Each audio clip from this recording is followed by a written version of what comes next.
Hello everybody, welcome back to my channel. My name is Ivana and today I'm filming a book vlog. This video, I'm going to see how much I can actually read if I dedicate myself to reading 1 hour every single day, with the exclusion of Sunday because it is already past and I did not read. I'm excited. I feel like I need to get back into the discipline of reading consistently because I do read more frequently now than I was like 2 months ago, but I want to read every day and not just like every 2-3 days, you know, or at least like get something in. And I feel like my brain doesn't really pick up on the difference because I do read for work, like research papers and all of that stuff, but I want to do leisure fun reading every single day because I don't know, it's kind of like an escape, it's an outlet, it's a bit of therapy for me, and I think it's important that I do what I enjoy as well. So sometimes you just gotta put a challenge in there or put yourself to the test. Or there is a phrase, there is a saying, I don't remember what it is, but you get the idea. I feel like with these videos, I usually like pull out my lineup of books that I plan to read. I am such a mood reader, and also I've been making my way through one particular book that I feel like I'll be reading for most of the week anyways.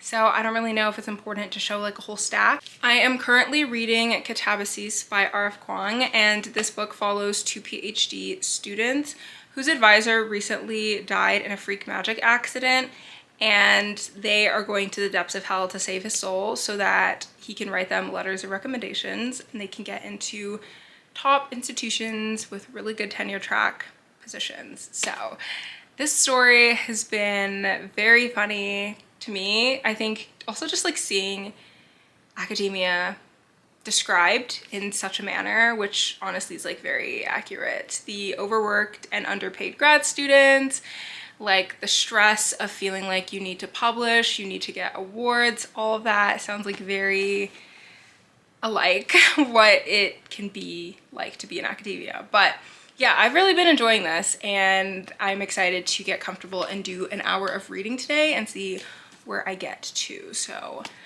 yeah.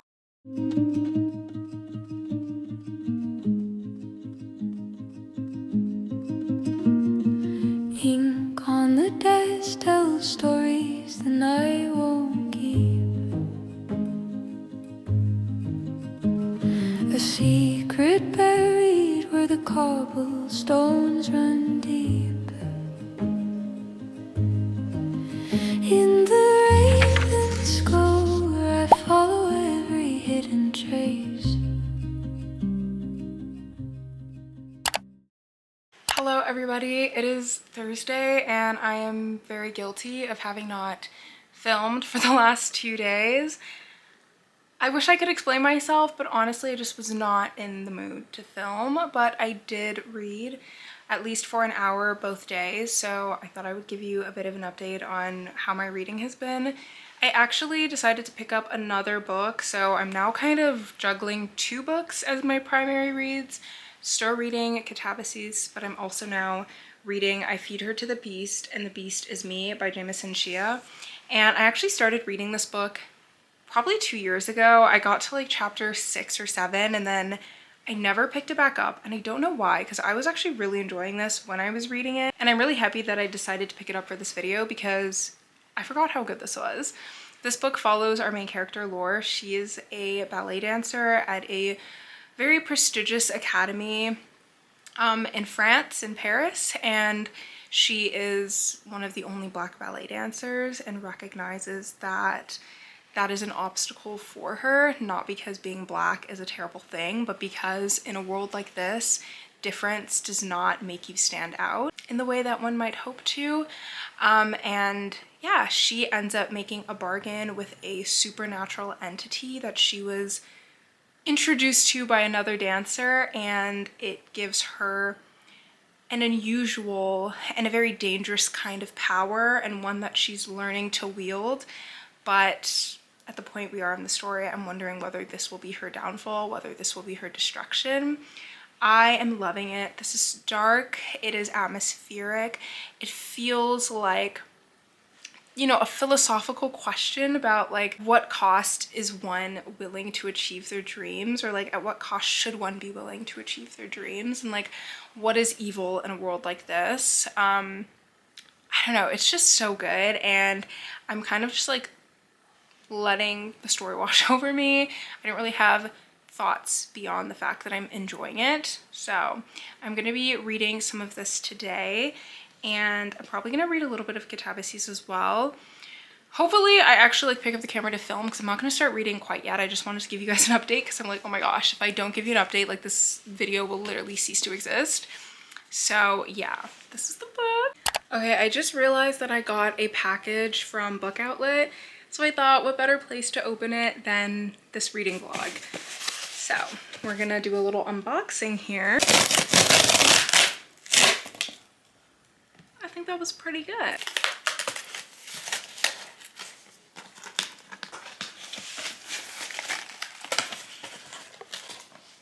Trying to figure out how to open this in an aesthetic way, but it's not working, y'all.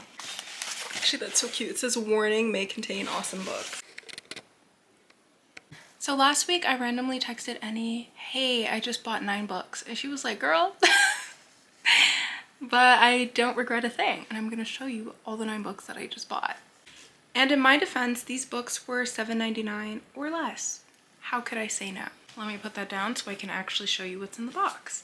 First of all, we have Family Lore, a novel by Elizabeth Acevedo, and I've read, I think, 3 books by this author, and each one has been spectacular, and so I have no doubt that I'm going to love this story. Do you know what? This is how they catch you. You buy a whole bunch of books, then they put a flyer for you to buy more books. And they might have me. The next book that I have is Womb City by Tlotlo Tsasmas, if I'm saying that correctly. Hopefully I am. This is a dystopic sci-fi story that is set, I believe, in Zambia. Okay, it's actually set in Botswana, so very excited. I feel like I haven't read any books from Botswana, and honestly, I'm still kind of loosely reading across Africa. Last year I started like a reading across Africa challenge that I never actually completed, but in retrospect I'm constantly reading through and across the continent, so this is just another book to add to my list of books to help me check off a book from each country. And it's also a bit more of an alternate genre. I feel like when we think African literature, it's oftentimes contemporary, it's oftentimes literary fiction, but I do love the sci-fi, I do love the fantasy as well, and so this is a really great alternative for somebody like me. The next book I actually have in my digital library, so when I saw that they had it on Book Outlet, I had to purchase it. I haven't read it yet, but I'm super excited to, and I'm gonna have to get into it this summer, and that is Gold Clothes Dilemma by Nana Malone, and this is set in Ghana. All of these books, well, most of these books are set in African countries, and that's part of the reason I just couldn't say no. I'm all about building my personal African literature collection. No matter the genre, I'm here to represent, so I'm super excited about this. And this also just seems a little more lighthearted and fun and gossipy, and I kind of am into that kind of text, so hopefully I will get to this before the end of the summer. The next book I have has such a stunning cover, and I believe this is also by a Ghanaian author, and it is called What Napoleon Could Not Do. This is by D.K. Nuro, if I'm pronouncing that correctly, and just look at this cover. It's like, I really can't get over this. I feel like you can't even see how beautiful it is, but like, I'm obsessed. I'm in love, and I'm really excited to read the story. I can't remember like at this moment what it was about, like not the specifics at least, but I remember being really enamored by the synopsis and thinking like this is a story that is deeply reflective and a story about identity and culture, and I think one that I will thoroughly enjoy reading, especially closer to like the fall period. This book is by a Zimbabwean author, Rufaro Faith Mazarura.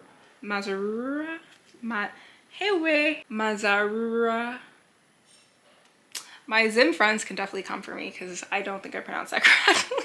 But this is called Let the Games Begin, and it's definitely giving romance. And honestly, like I said, I'm here to read African literature that is outside of the popular kind of literary category of literary fiction and contemporary fiction, which I feel like is what a lot of authors write.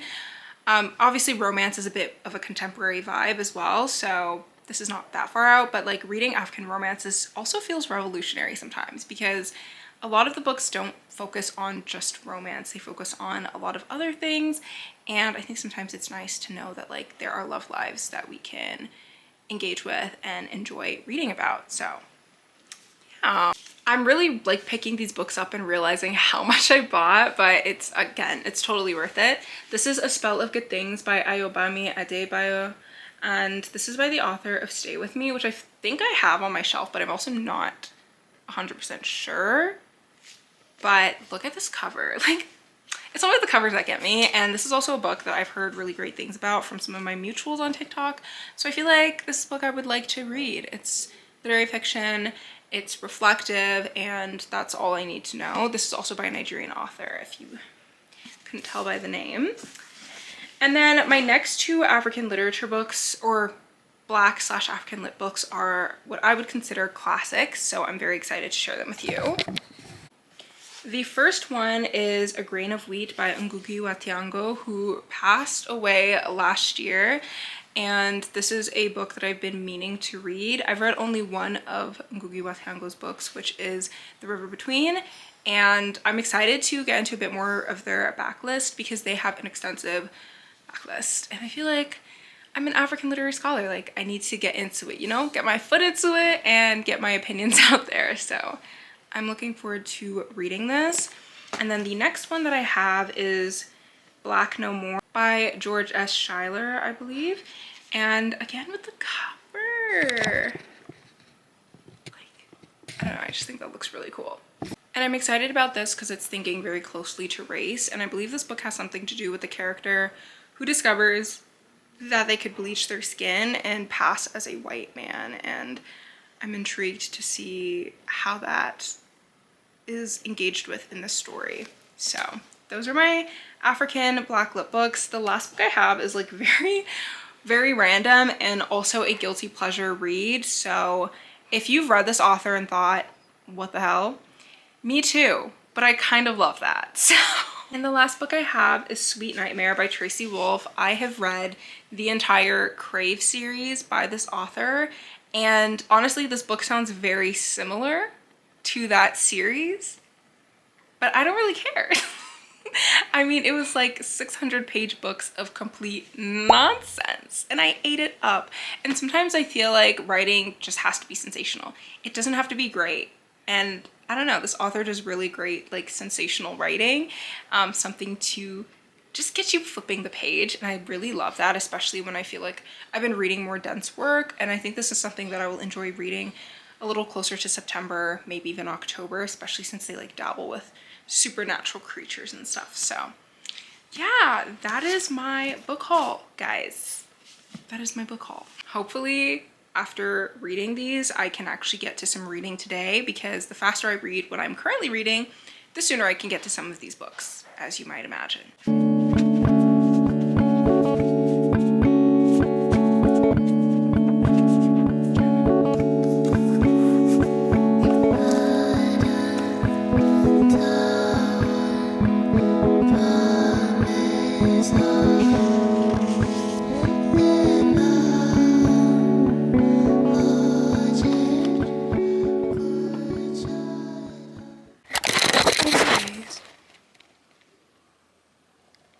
Is it okay?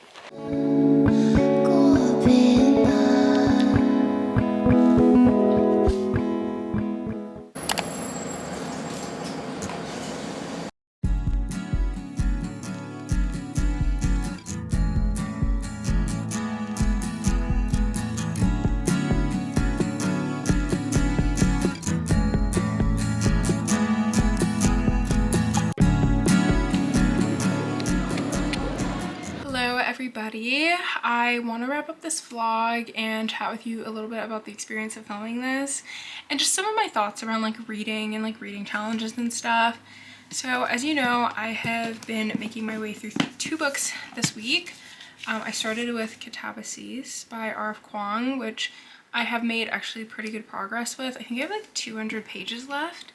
And then also I feed her to The Beast and the Beast is Me by Jameson Shea or Shea. I honestly am not sure. And I've also made pretty good progress. I need to update because I was listening to the audiobook on my way downtown today. I haven't finished either of these books, and I think sometimes with these reading videos and reading challenges, and also as like people who watch a lot of book content like I do, there can feel like there's pressure to pick up a whole bunch of books and read a lot of them all at once. And I think I'm really starting to enjoy the slow process of reading, of picking up a book and reading a couple of chapters, and you know, maybe even picking up a second or third book.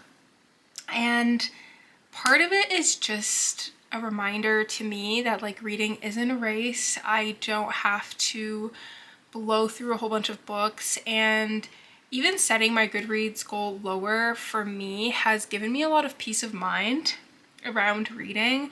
I feel like I'm not competing even with myself. Like I'm just enjoying the process of engaging with a new story, and that's what matters.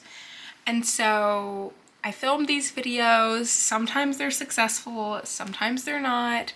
It can be a lot of fun to like sprint read where you sit down and like try and get through a stack of books, but it is also fun and exciting to just like spend 2 weeks with one book.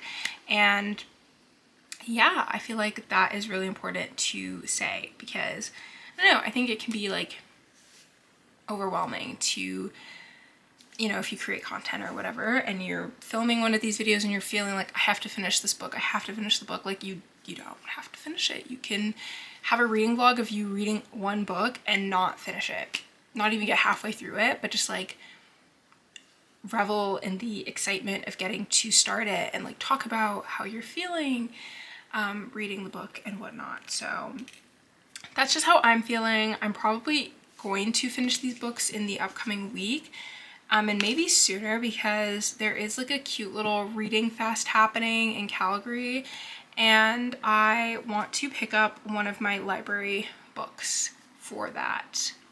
And so yeah, we will see what happens. But if you're curious to know my thoughts on these books, follow me on TikTok or my Goodreads or my story graph. I'll put all of them here so that you guys can follow up. But yeah, I'm gonna do a bit more reading this evening, and I will see you guys in my next vlog.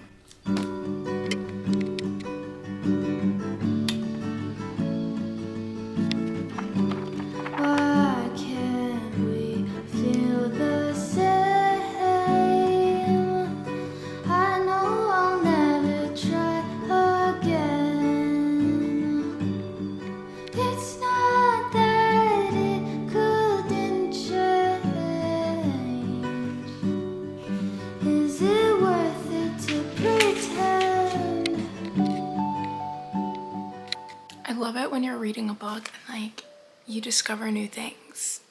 I mean, obviously like the whole book is discovering new things because this is a new story to me, but like when things are that you thought were true are not true, but something else is true, like love that.